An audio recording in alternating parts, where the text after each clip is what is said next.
Hola a todos, vamos a continuar con el estudio de nuestro tema de recursión. Ahora vamos a hablar de recursión múltiple. Bueno, recordamos que se dice que una función es recursiva si se llama a sí misma directa o indirectamente. Y bueno, dijimos que todas las funciones recursivas involucran dos casos, el caso base o caso de terminación y el caso recursivo. El caso recursivo tiene tres opciones, tres operaciones, que es dividir el problema en una o más partes simples, llamarse a sí misma esas partes recursivamente, puede ser una o varias veces, por eso vamos a ver ahora recursión múltiple, y combinar las soluciones de las partes como una solución del problema. Bueno, existen cuatro tipos de recursión que depende del número de llamadas a sí misma y el lugar de la llamada. Por ejemplo, ya hemos visto recursión simple, aquella en cuya definición solo aparece una llamada recursiva. Vimos el factorial, vimos el ejercicio de imprime, el máximo común divisor, el del exponente, elevar una base a un exponente, varios y de la tarea también. Ahora, la recursión múltiple se da cuando hay más de una llamada a sí misma dentro del cuerpo de la función. Algunos ejemplos que vamos a ver son Fibonacci, las torres de Hanoi, y bueno, les voy a dejar de tarea el escape del calabozo. Vamos a ver otro más aquí, el de la explosión de la bomba, y bueno, son ejemplos de recursión múltiple. La recursión anidada es aquella en que en alguno de los argumentos de la llamada recursiva hay una nueva llamada a sí misma. ¿Sí? Un ejemplo es la función de Ackermann. Y la recursión cruzada o indirecta son algoritmos donde una función provoca una llamada a sí misma de forma indirecta a través de otras funciones. Es decir, es aquella en la que una función llama a otra función y esta a su vez llama a la función que la llame. Por eso se llama recursión cruzada o indirecta. ¿Sí? Bueno, algunos ejemplos es la función par-impar, el juego de las piedras que vamos a estar viendo. Y bueno, empecemos con recursión múltiple y con este ejemplo de Fibonacci. Cierto matemático italiano de nombre Leonardo de Pisa, mejor conocido como Fibonacci, propuso el siguiente problema.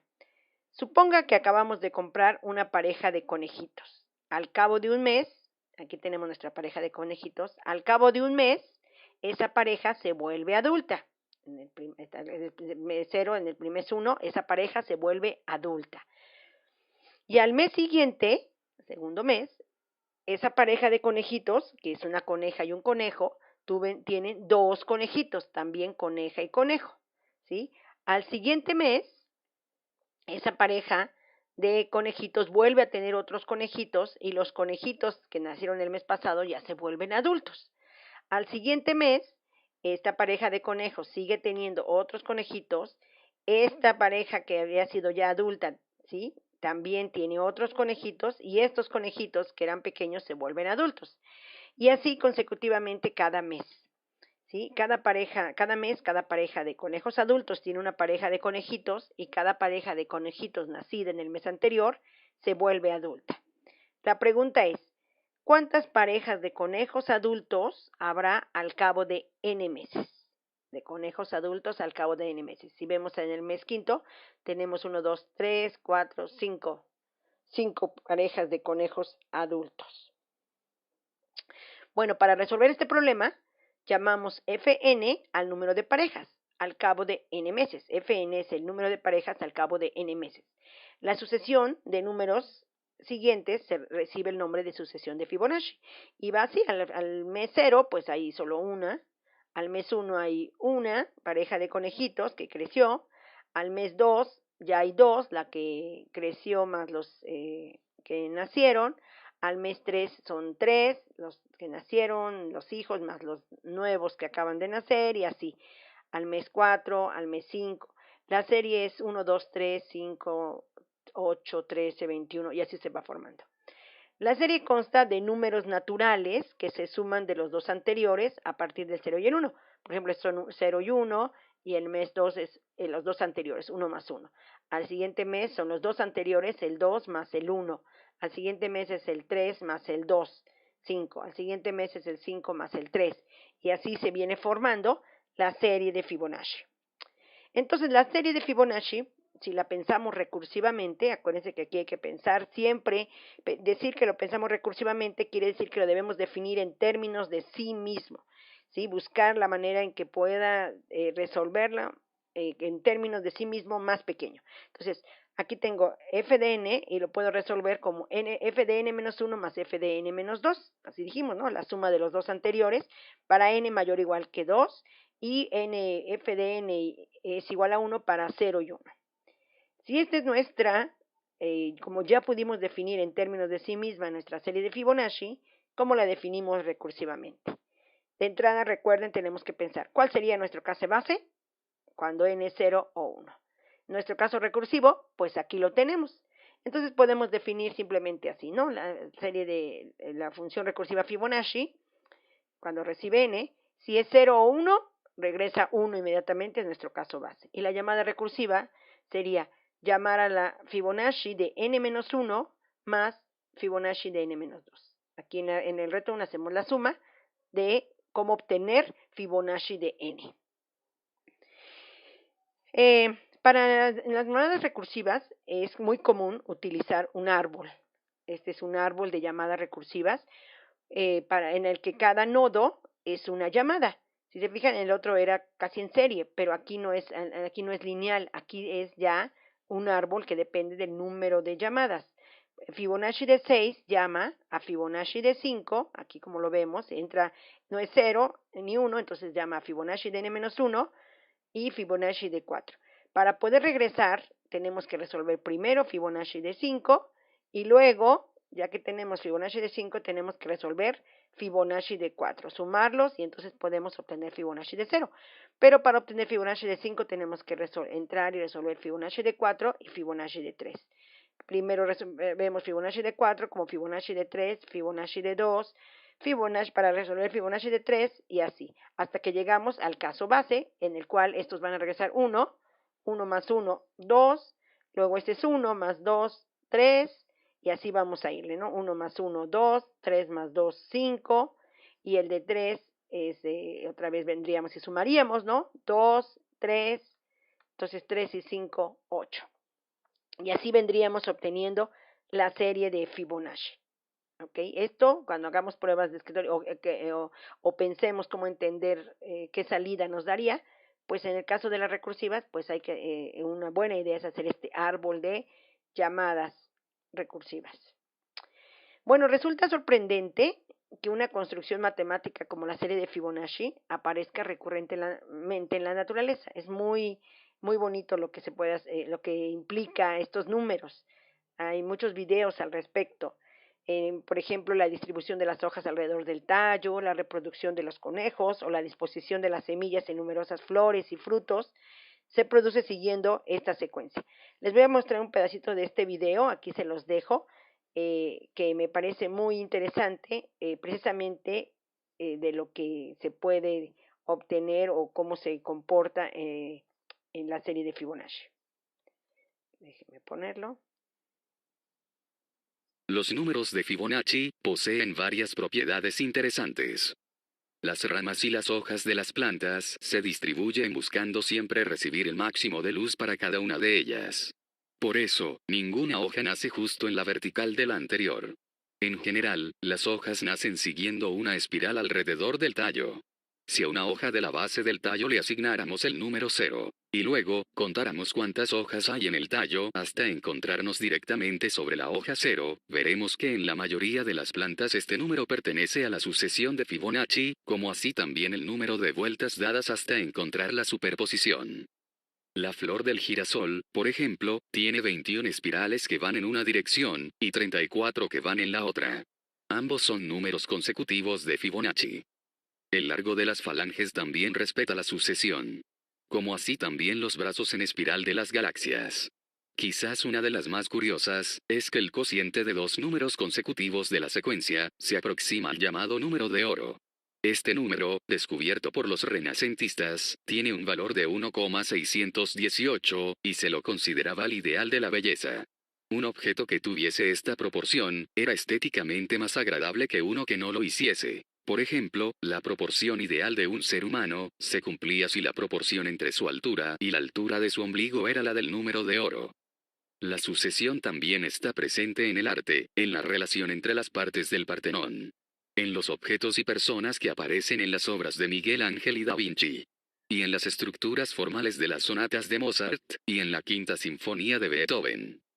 La espiral de crecimiento básica del reino animal responde a la espiral de Durero, que está generada a partir de la secuencia de Fibonacci. La secuencia también está presente en el mercado bursátil, buscando predecir rangos de precios objetivos, a los que debiera llegar una acción cuando se encuentra en una determinada tendencia. Somos explainers. Explicamos todo. Bueno, está muy interesante, ahí les dejo la liga para que puedan verlo completo. Fibonacci es un matemático que se hizo famoso por una cosa, su conocidísima sucesión. ¿Quieres saber qué tiene?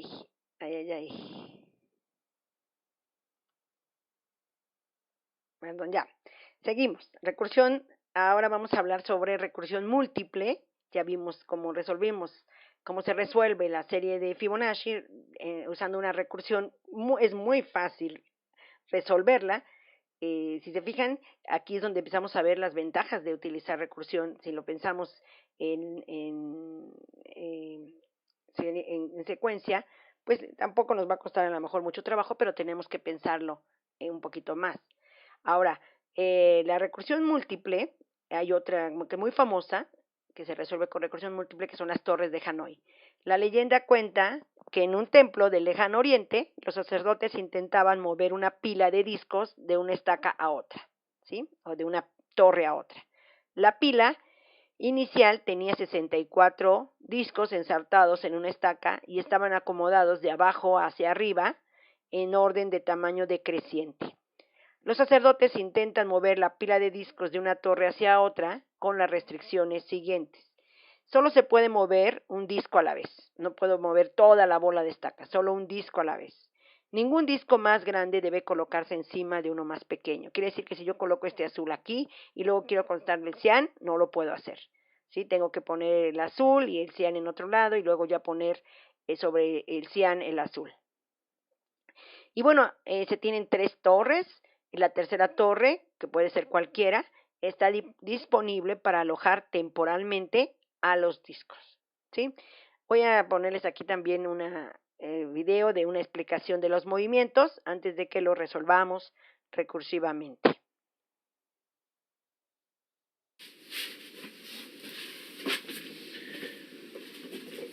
La torre de Hanoi es una compleja sucesión de 8 movimientos simultáneamente.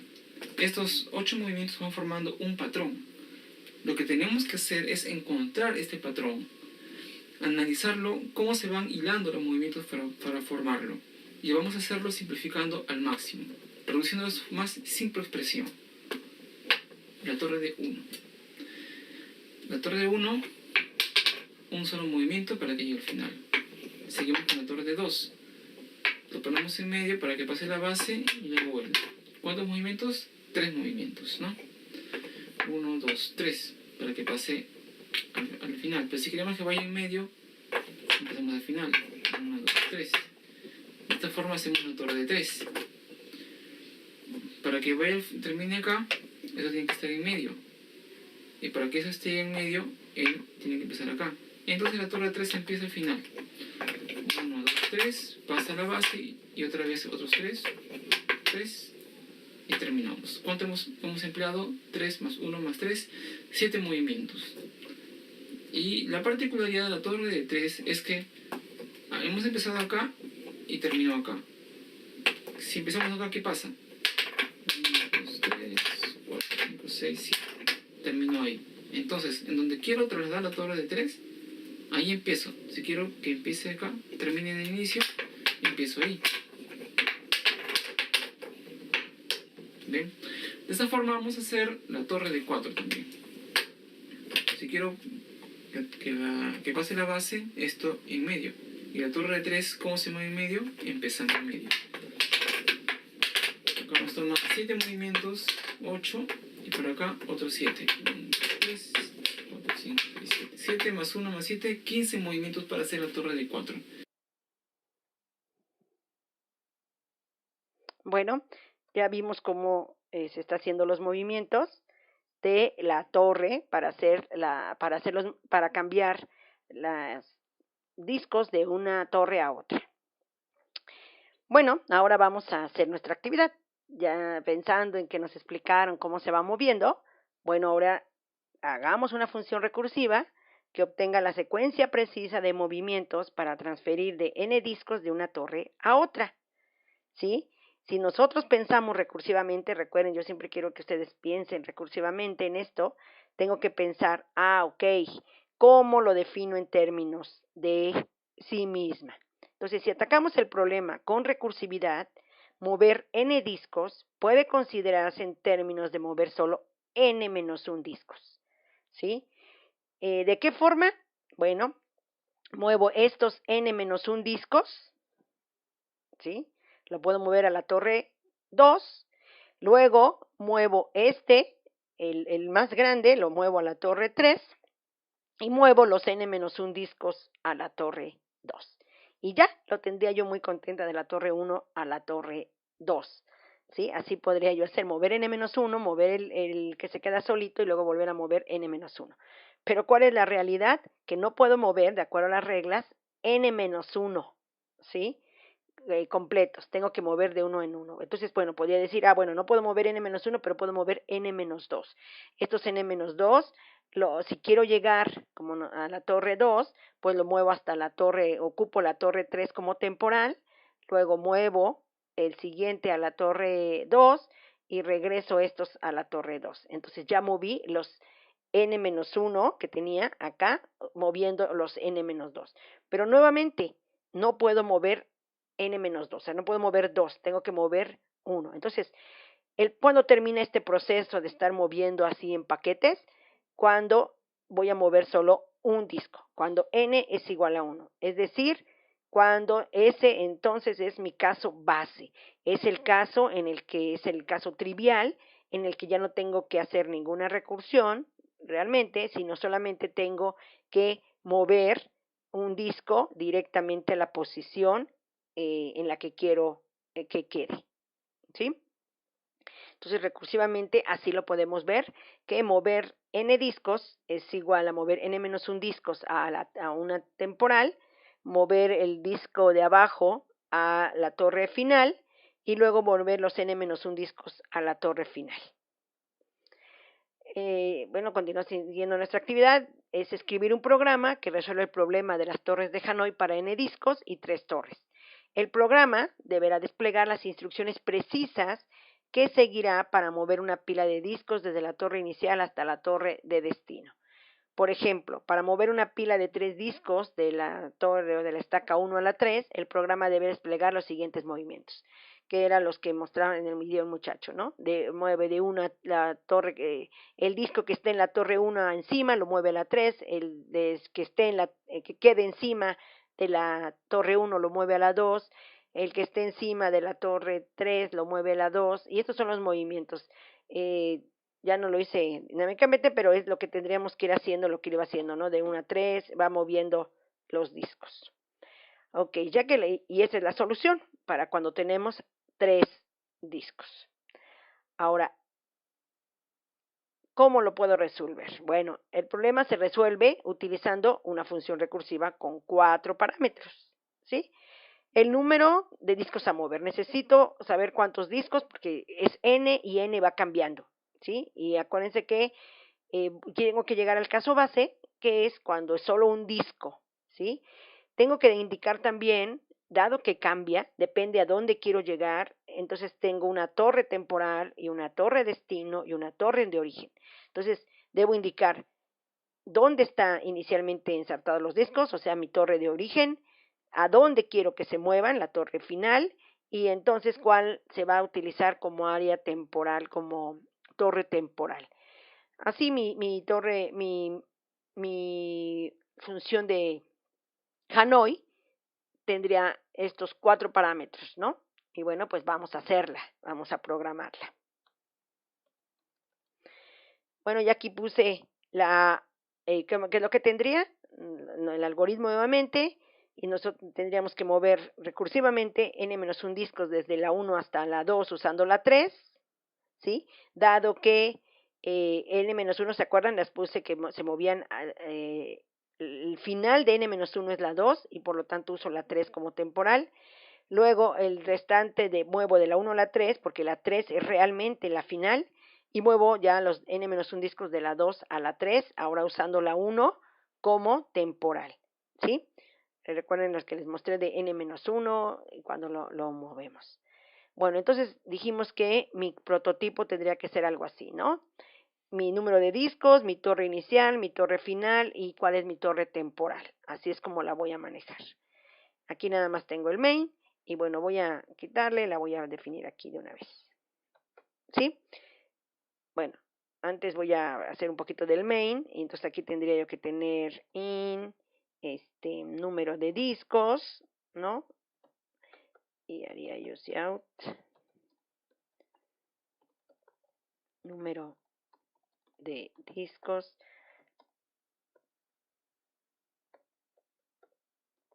¿sí?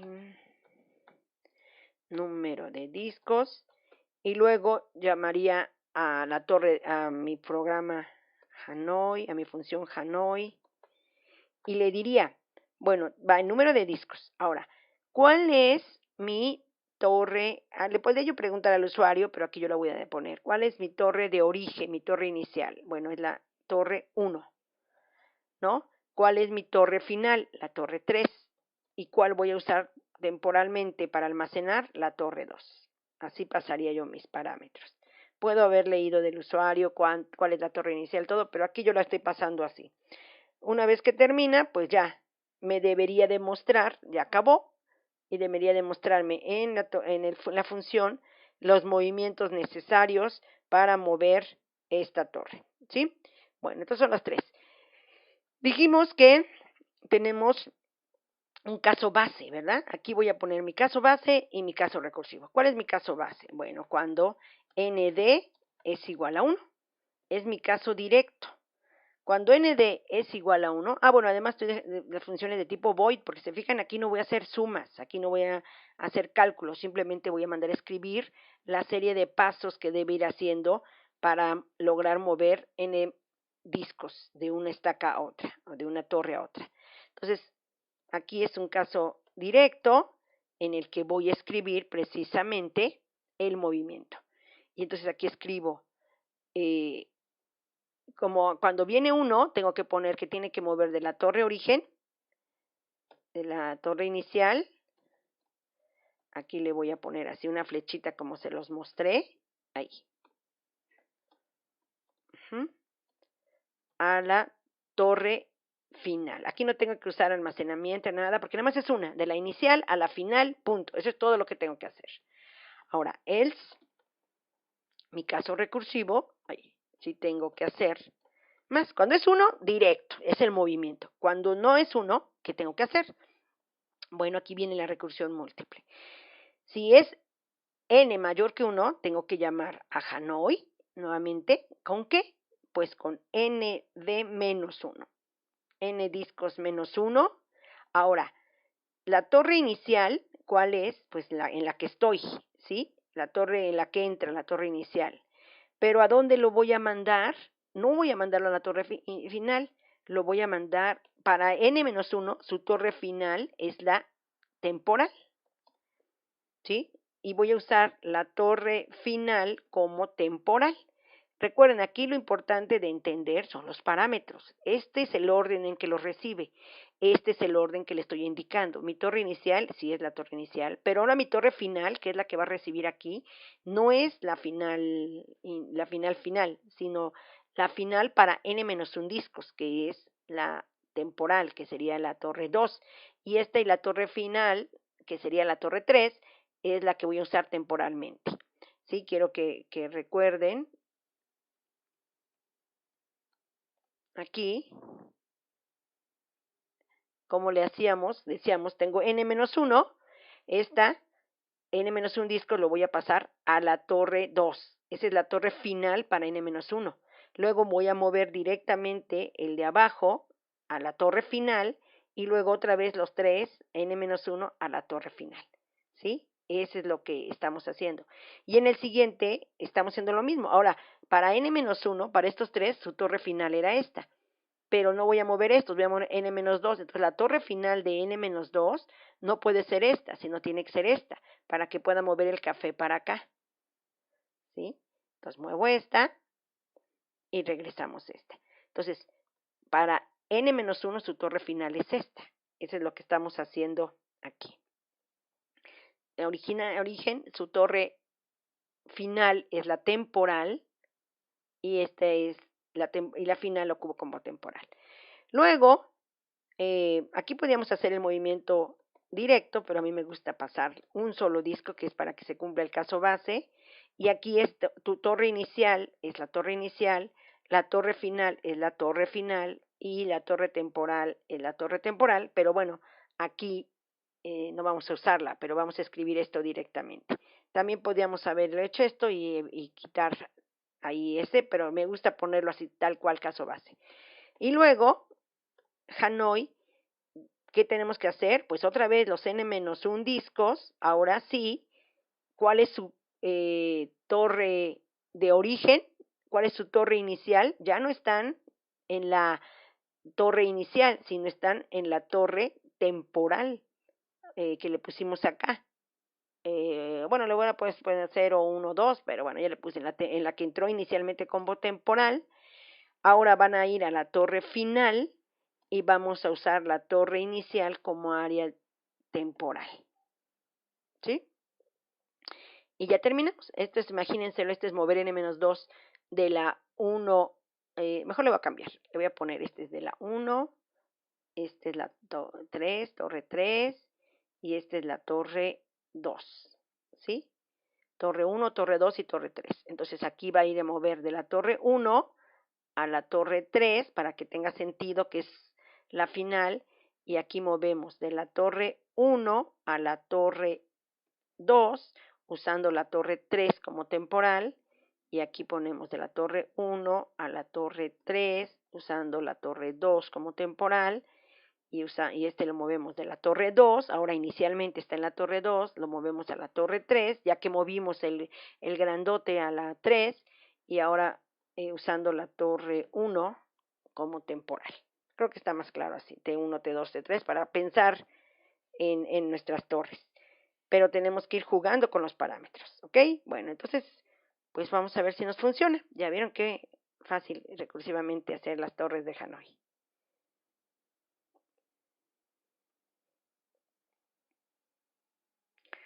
Le voy a poner, bueno, para ver el ejemplo, le voy a poner con 3 discos. Ay, se me olvidó el enter, ¿verdad? Bueno, déjenme ponerlo primero.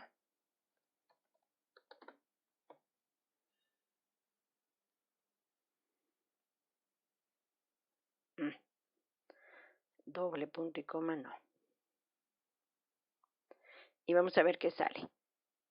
Le pongo 3 discos y miren, estos son los movimientos. Les voy a enseñar aquí. Ahí. Lo que era de 1 a 3, de 1 a 2, de 1 a 3, de 1 a 2, de 3 a 2, de 1 a 3, de 2 a 1, de 2 a 3, de 1 a 3. ¿Ok? Es correcto. Nos funcionó muy bien. Esto si ustedes lo hacen en su casa así simulando o haciendo unos discos, van a ver que funciona correctamente. Ahora si lo corremos para 4, vamos a ver que nos va a funcionar, ¿sí? Ahora para 4, estos son los movimientos, de 1 a 2, de 1 a 3, de 2 a 3, haciendo estos movimientos. Bueno, esta es la solución para el algoritmo de las torres de Hanoi, que es, bueno, ¿por qué es una recursión múltiple? Porque noten que aquí llamamos al menos, uy, caray,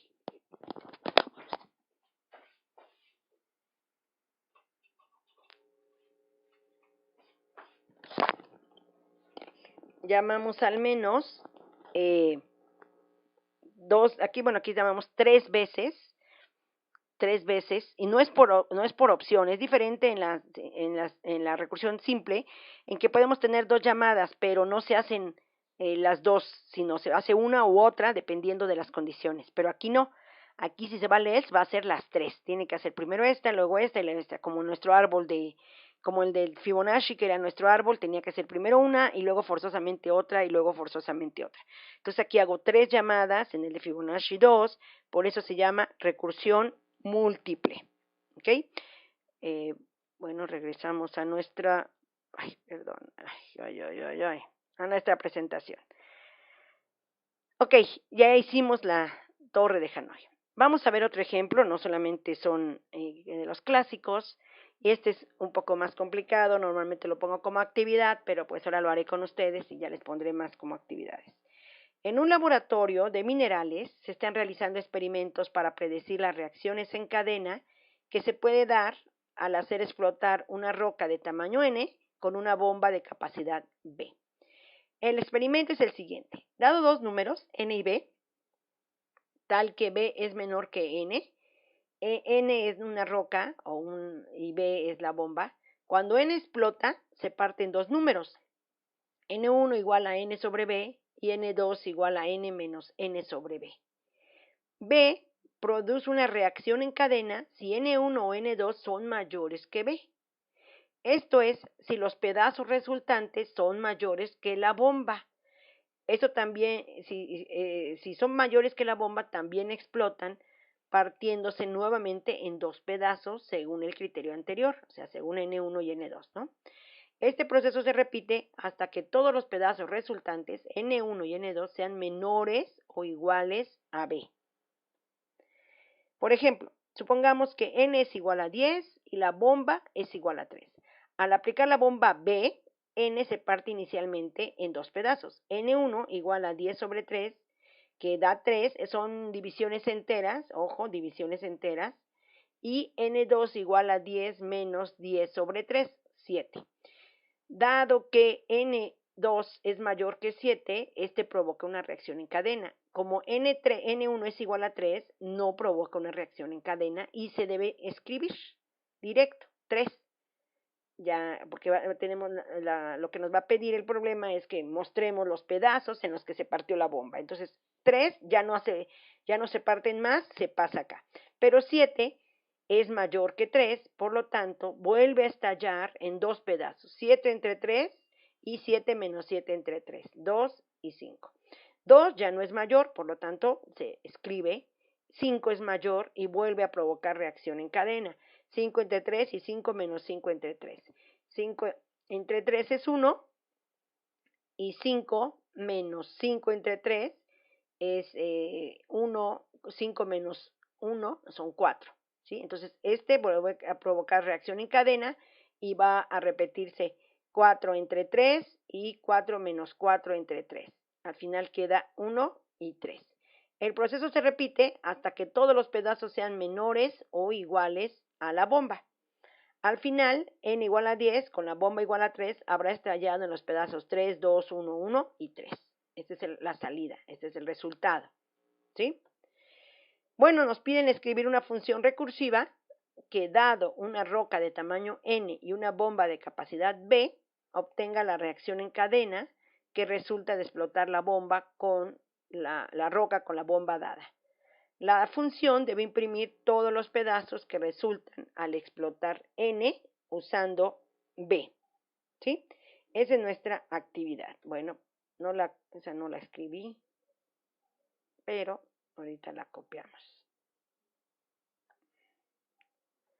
Vamos a crear otro archivo fuente que le vamos a llamar bomba. Pero bueno, primero voy a include IOStream using namespace std. Déjenme copiar.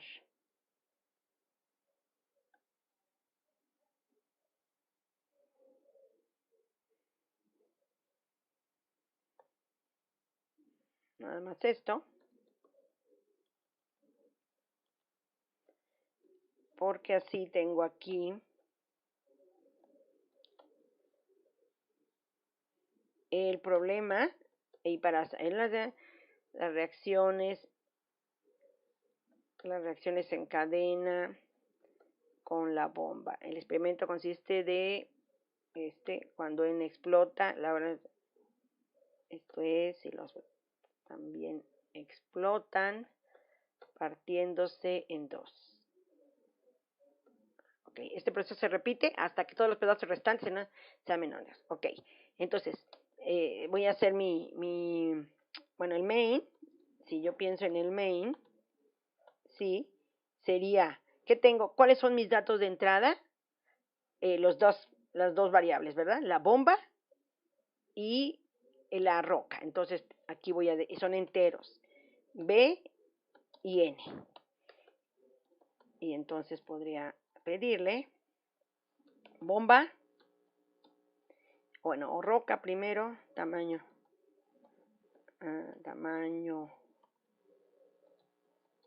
roca,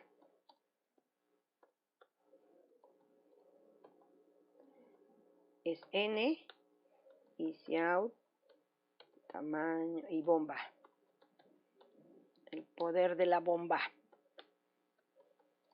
sí, B. ¿Sí? Esos serían mis dos datos de entrada. Con estos datos de entrada, yo debería de poderle decir algo así como a una función que se llama reacción cadena, le debería de pasar pues la roca y la bomba. ¿Están de acuerdo? Y me debería de escribir solo estas variables, porque son mis dos variables de entrada. Solamente tengo que escribir la reacción en cadena, y es un poquito como la de las torres, tengo que ir escribiendo ahí, ¿no? Y return 0. Para estas bombas, ¿cuál es la reacción en cadena? Eso es lo que estoy diciendo. Bueno, entonces, mi función sería void, le llamé reacción cadena, y recibo en la bomba N, en B. Bueno, ahora, analicemos. ¿Cuál es mi caso base?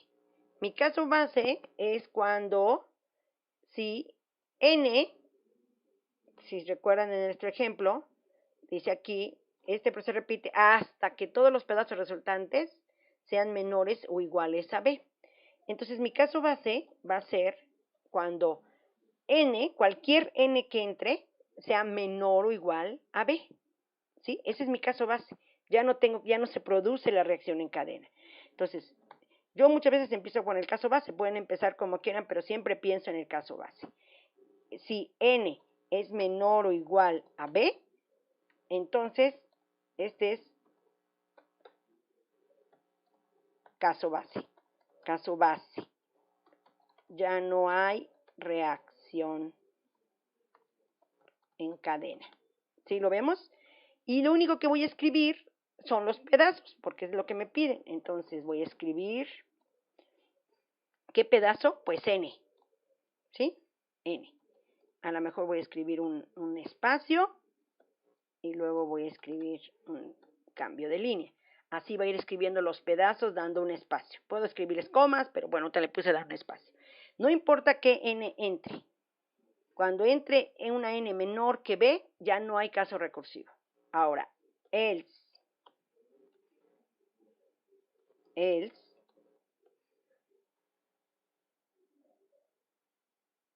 si else, si no, entonces tengo una reacción en cadena. Por lo tanto, N se tiene que dividir en dos pedazos, ¿sí?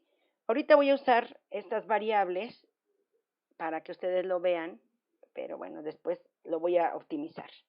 Entonces, bueno, voy a poner aquí N1 y N2, ¿sí?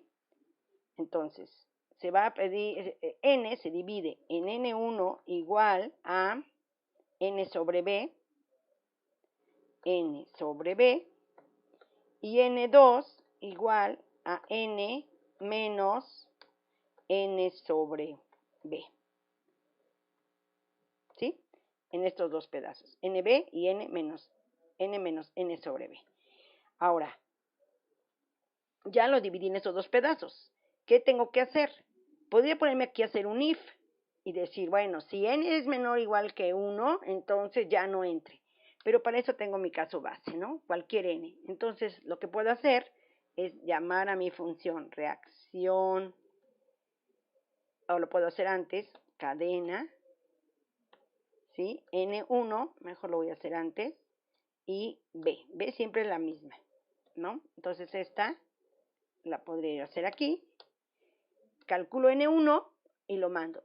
Y calculo cuando regrese de calcular N1, ¿sí? Calculo N2, reacción, cadena, N2 y lo mando. Y nada más. Cuando salgan, van saliendo, van a ir escribiendo. Cuando salga de este va a ir a calcular N2 y va a hacer la reacción en cadena, ¿no? Si N1 ya es menor, pues ya lo escribe, y si no, pues va a ir calculando los pedazos. ¿Ok? Así simplemente. Se fijan, lo importante es que piense yo, ¿cuál es mi caso base y cuál es la reacción en cadena? ¿Cómo lo voy a poner? Esos están en términos de ellos, ¿no? Es otra vez la misma reacción, pero con un llamador más pequeño, n-1 más pequeño. Bueno, ahora lo voy a guardar, le voy a poner reacción, cadena, y vamos a ver si nos funciona. Ay, aquí no le puse. Así, si es así, ¿verdad? Bomba, a ver. Tamaño de la roca 10, tamaño de la bomba 3, y vamos a ver si nos dio.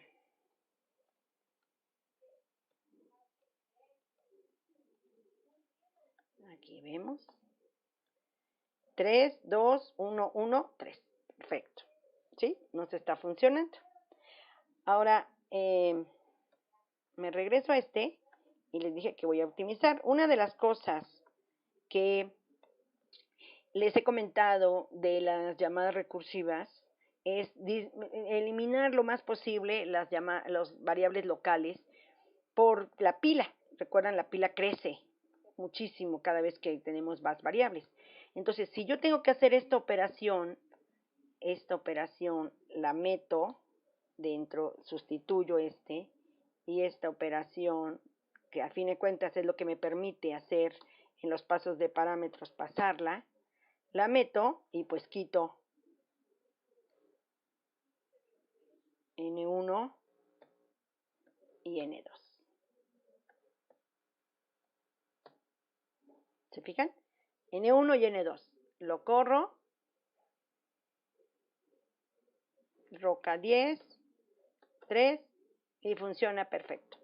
Y me ahorré las variables, porque entonces un consejo es, metan, chicos, sus variables, sus cálculos dentro de las funciones cuando es posible, y nos ahorramos las funciones. ¿Ok? Espero que haya sido claro también este ejemplo. Bueno, ¿qué hemos aprendido? Hemos aprendido recursión múltiple, cuando tenemos en la solución más de una llamada, ¿sí? Al menos 2. Vimos caso de Fibonacci, vimos caso de las torres de Hanoi, de reacción en cadena, 3 ejemplos, los hicimos, los elaboramos, y bueno, espero que estamos listos para resolver problemas usando recursión múltiple. Ya tienen su actividad en Blackboard para que la puedan hacer. Nos vemos en la siguiente.